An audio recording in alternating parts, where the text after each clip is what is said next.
Show me that you feel the same as I do. If you turn it around away, that's fine too. So this one says, the only thing they contribute was their diseases and disgusting health. So I was talking on a video about how the Spanish destroyed, but they also contributed. And that's what this comment is from. So this person is saying, the only thing the Spanish contributed was their diseases and disgusting health. Okay, now it's time for me to take you to school. First of all, I won't deny that they contributed diseases and spread amongst the natives, killing about 90% of the population. Of course, that's known. They also slaughtered people, they burnt villages, they tried to turn all the natives into Spanish, tried to make them take their culture, their tradition, their religion. And that's why I was saying, yes, they did destroy. They were brutal people, but at the same time, they contributed. The Spanish are the ones who bring horses to the Americas. They bring cows, they bring pigs, they bring sheep, they bring steel. They bring their technology, they bring their knowledge, they bring their culture, their religion, their traditions.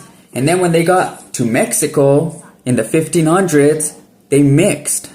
So the indigenous people of Mexico and the Hispanic mixed and became a mixed culture. And that's what you see now. The Lady of Guadalupe, all the saints, all the fiestas, all the saints' days, all the feasts. It's a Native American and a Hispanic mixture. So if the Spanish wouldn't have came, the natives would have never got horses, cows, pigs, sheep. Still, the Spanish also bring ships. They knew how to sail. They knew about war. They also bring dogs, war dogs. There's so much stuff that the Spanish contributed. And if you don't believe me, go do some research, bro. It's not that hard. Just get on the internet and start looking shit up. You'll find stuff. What did you think? Did you think horses, cows, pigs, sheep? Did you think all that came from the Americas? No, they came from Europe. Maybe one day I'll go downtown to Santa Fe and I'll point out everything and you guys will see what natives had and what the Spaniards had, what we contributed and what the natives contributed. I don't want to say the natives contributed because they were already here, but they shared with the Spanish. Anyway. It's National Hispanic Heritage Month. There's some common misconceptions about what Hispanic means. Hispanic is from the word Hispania, meaning Spain. Hispanic means we have the blood of Spain running through our veins. So if you see Chicanos celebrating National Hispanic Heritage Month, they are unknowingly celebrating the blood of Spain they have running through their veins, even though they don't acknowledge what they call colonizer blood anytime else. They say they have the indigenous blood but not the Spanish colonizer blood, but you will still see them celebrating and talking about their culture this month. But here's a reality check. This isn't National Chicano Heritage Month. It's National Hispanic Heritage Month. In New Mexico, we celebrate our Hispanic heritage every day. We know who we are.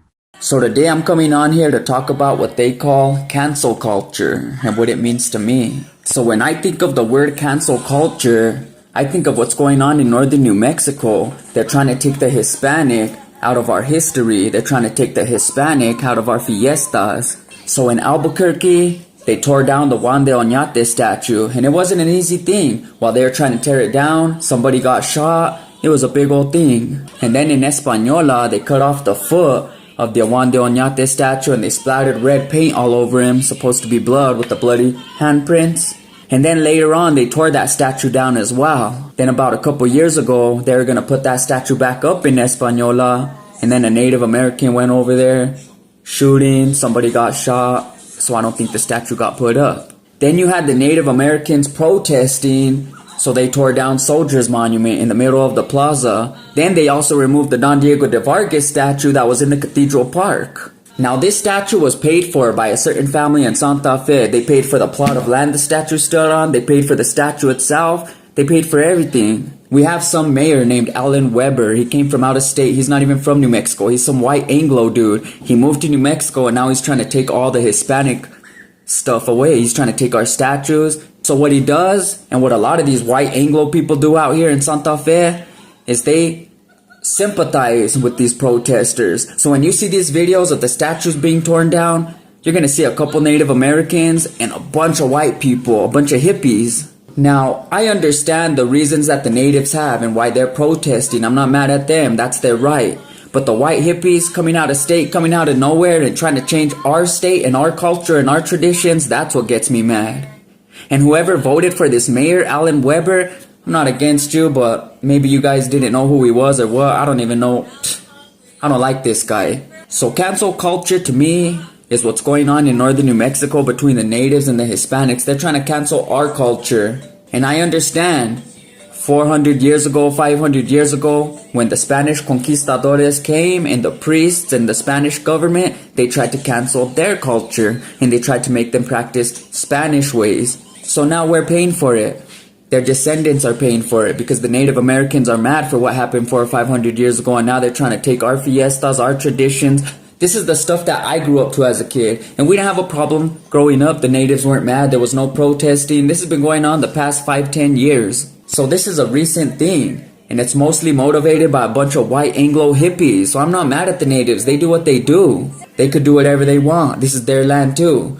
But these white Anglos coming from out of state and trying to change everything, that's what gets me mad. That's what cancel culture is to me. They're trying to cancel the Hispanic culture. They're trying to take the conquistador out of the fiestas, when the whole idea of the fiestas was based on Don Diego De Vargas, who was pretty much the last conquistador. Now they call Oñate the last conquistador because he made his expedition into New Mexico and colonized it, and he was the first European to colonize it. But then the Pueblo Revolt of 1680 kicked the Spanish out, so Don Diego de Vargas had to reconquer it. Even though he reconquered it, he still conquered it, so that makes him a conquistador. So I call him the last conquistador, and that's what we celebrate our fiestas for. In Española, they celebrate their fiestas for Don Juan de Oñate, and of course, there's a lot of controversy behind him, but que viva Oñate, que viva De Vargas, que viva the Spanish conquistadores who founded this. And salute to the Native American people that were already here first. There was some wars, there was a lot of back and forth for all those years, but in that time, we mixed. Now we're the same, dog. Yeah, the natives on the Pueblo, they're full native doing their thing. The Hispanic people in the towns like España, Santa Fe, Albuquerque, we do our thing. But then there's those who are in the middle. There's those who are neither Hispanic nor Native American. So they say they're Chicano. And there's nothing wrong with that. I teach Chicano and Hispanic studies and history, so I've taught what Chicano means literally. That's the literal translation and where it came from, the origins of Chicano. But now, it's evolved. I've always identified as Hispanic. My last name is Martinez, but technically I'm a coyote. How much you would call a coyote? I have Hispanic blood, German blood, native blood, and question marks because I don't even know who my dad is. There's just so many. I don't even know what else kind of blood I have. That's just what I know from my mom's side. So I'm what you would call a coyote, but most people would probably call me a Chicano, but I identify as Hispanic. To me, we're all the same. To me, we're all mestizos. Mestizo comes from the Spanish word mixture. Our blood is so mixed now that we're all coyotes. Now, I don't even remember what this video was originally supposed to be about. Spencer. So this one says, do you know where De Vargas is buried? Now, this is a question that we really don't know. Let me explain. So in the year 1704, Don Diego De Vargas and some soldiers went chasing some Apache Navajo warriors who were raiding in the area. While somewhere a little west of modern-day Albuquerque, Don Diego de Vargas got sick, very sick, so they took him nearby to a place called Bernalillo, which is right by Albuquerque, and he died there. He died from whatever sickness he caught, and that's all we really know. There's nothing written about where he was buried, so they could have either buried him at the church in Bernalillo, or they would have sent his body to Santa Fe and buried him over there. So they have a sign right next to the governor's palace that says where the old church used to stand, but it was demolished like in 1714 or something like that. And they say that his body lies right there because that's where the old church used to be. So on the corner of the plaza, I forget what streets it is, Old Santa Fe Trail and something else, whatever that one is.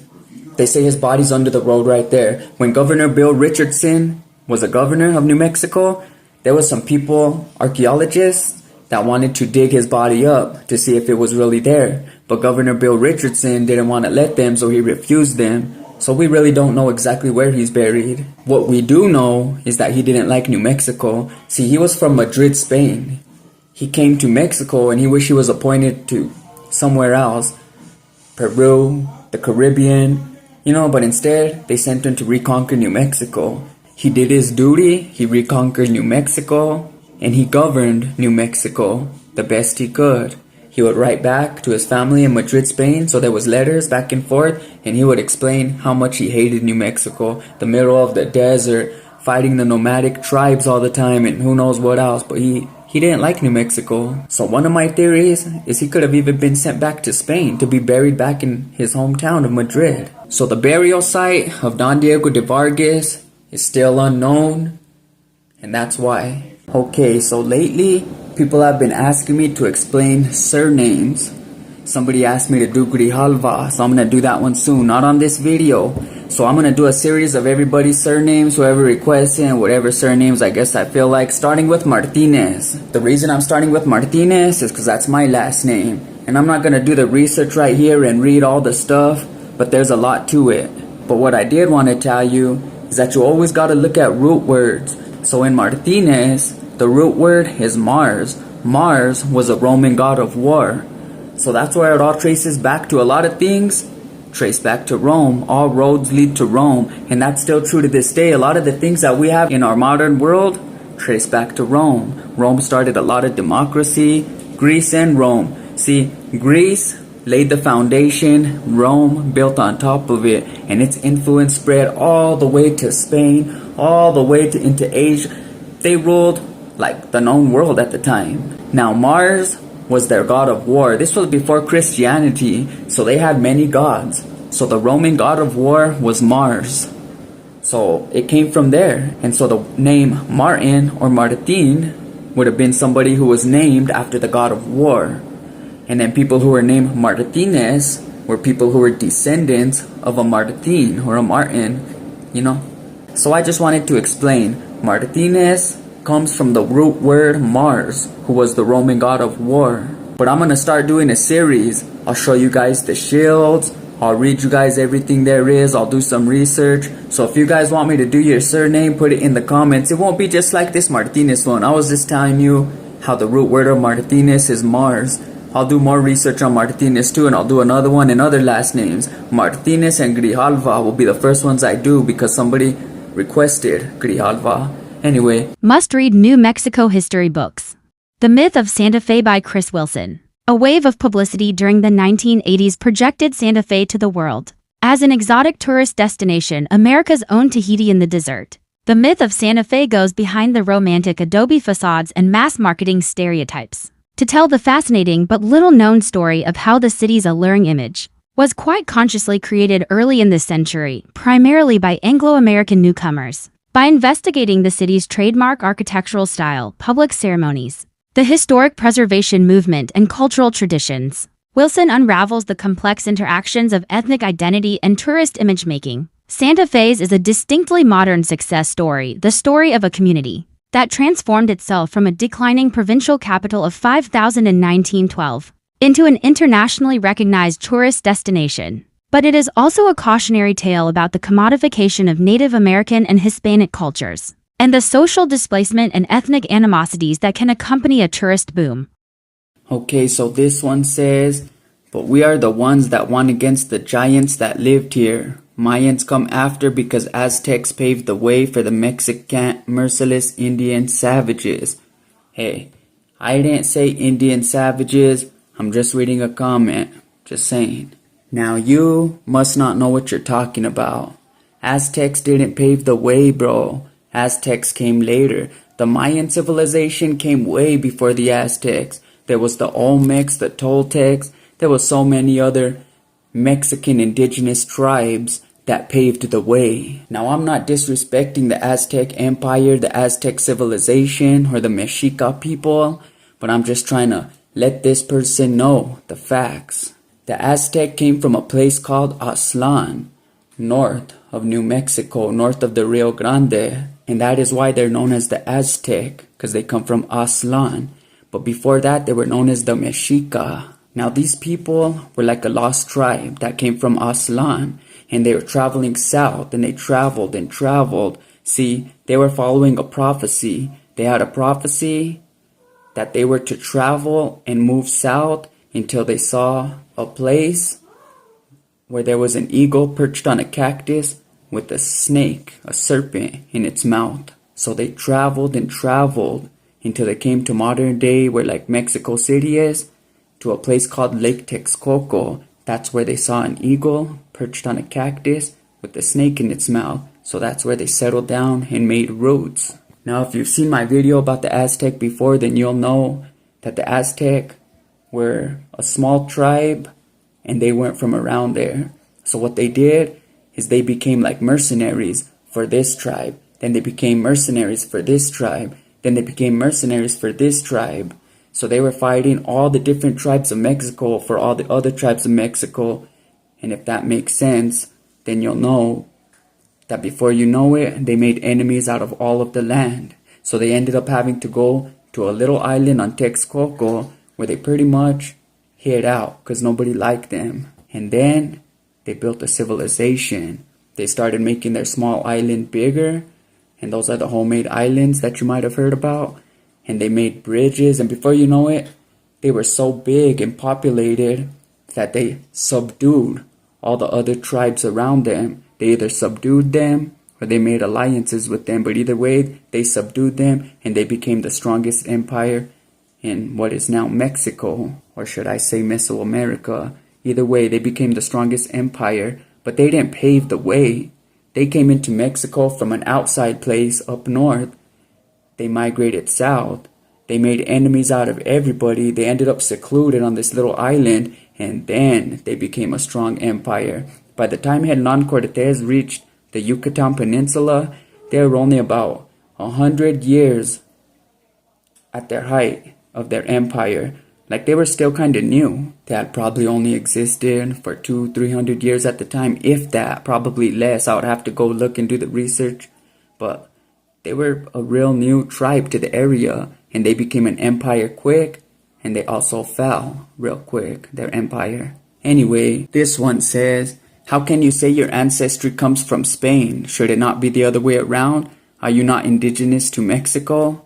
No, I'm not indigenous to Mexico. First of all, I'm a coyote, meaning I have mixed blood from many different races, not just one and not just two. Listen, I have crane in my blood, which comes from German. Crane came from the word crown, and it came from Germany. They also have it in England, but my side of it came from Germany. I also have a great-grandma who's from the pueblo of Tezuque, which is in northern New Mexico. I don't know her. I never met her because my grandpa, his last name is Ariano. He's my grandpa by blood, but I wasn't raised with him. But his mom is from the pueblo of Tezuque. Now his last name Ariano, which is also in my blood, does come from Spain.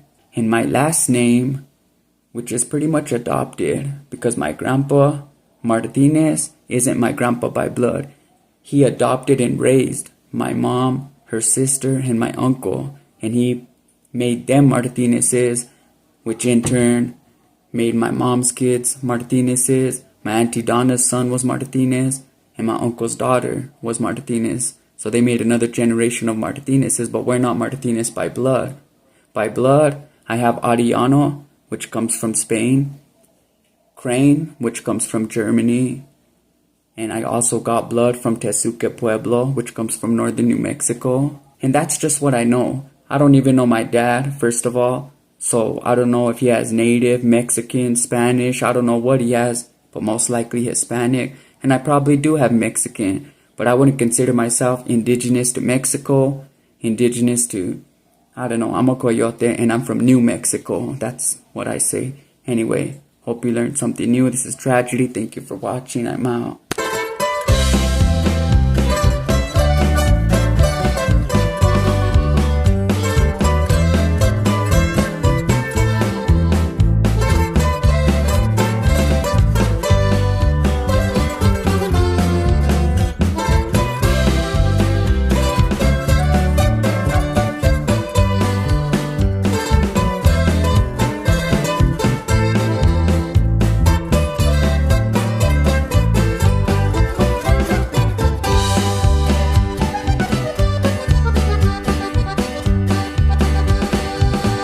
Soy un burro sediento.